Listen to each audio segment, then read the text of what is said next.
Përshëndetje dashur miq. Sot Kosova feston 18 vjetorin e pavarësisë së saj. Për të kthyer pak në histori si kemi arritur te kjo ditë. Duhet të kujtoj dhe duhet të sjell në vëmendjen tuaj për hir të kujtesës historike, për hir të atyre burrave të cilët luftuan edhe me penë dhe me mendje për pavarësinë e Kosovës.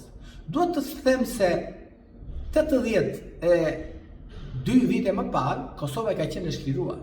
Dhe ju e dini shumë mirë që Kosova ka qenë e bashkuar me Shqipërinë.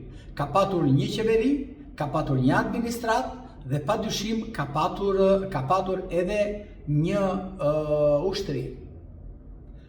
Dhe kufiri që i Shqipërisë në atë kohë ose i Kosovës ishte në Novi Pazar dhe jo në Mitrovic siç është sot. Dhe ju kujtoj se ministri i tokave të lirume ka qenë Ekrem Bey Vlora, një diplomat i jashtëzakonshëm, nipi Ismail Qemal Bey Vlorës, dhe prefekti i Mitrovicës ka qenë Ago Agaj nga Vlora përsëri. Këto janë kujtesa historike, miq.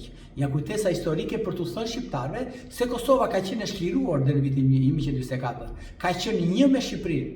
Kosova u ripushtua përsëri kur partizanët shqiptar nga Toskëria dhe nga të gjithë zonat shkuan në ndihmë të Jugosllavisë, të ushtrisë jugoslave, dhe atje rivendosën përsëri regjimin jugosllav. Dhe Kosova pati terrorin psoi terrorin më të jashtëzakonshëm që kishte pësuar në historinë e saj deri sot. Janë bërë masakra në Kosovë. Mjafton masakra e Tivarit, kur burrat kosovar me mira u morën në këmbë me dite me muaj të tërë derisa u ekzekutuan një nga një rrugës. Dhe këto nuk u bën nga serbët. Jo, këto u bën nga ushtria partizane, gjoja shlirimtare shqiptare. Prandaj të kthehemi edhe një herë tek historia. Është shumë kollaj sot që të bësh shqiponjë, në shumë kollaj sot që të vendosësh flamurin dhe të shkosh në Kosovë. Por jo, sot është momenti që ne duhet të reflektojmë, duhet të kërkojmë falje të gjithë ata shqiptarë që bën masakra mbi Kosovë. Masakra të cilët as serbët nuk i kanë bërë. Është shumë kollaj sot të marrësh flamurin nacionalizmit, po absolutisht jo, duhet kujtuar ata burra të cilët vunë çdo gjë të shenjtë të shtrenjtë jetës së tyre shërbim të Kosovës. Mos harrojmë nga Xhafer Deva, Recep Mitrovica, Bedri Pejani deri tek i fundit Ibrahim Rugova. Prandaj që edhe një herë miq, kjo është historia e Kosovës.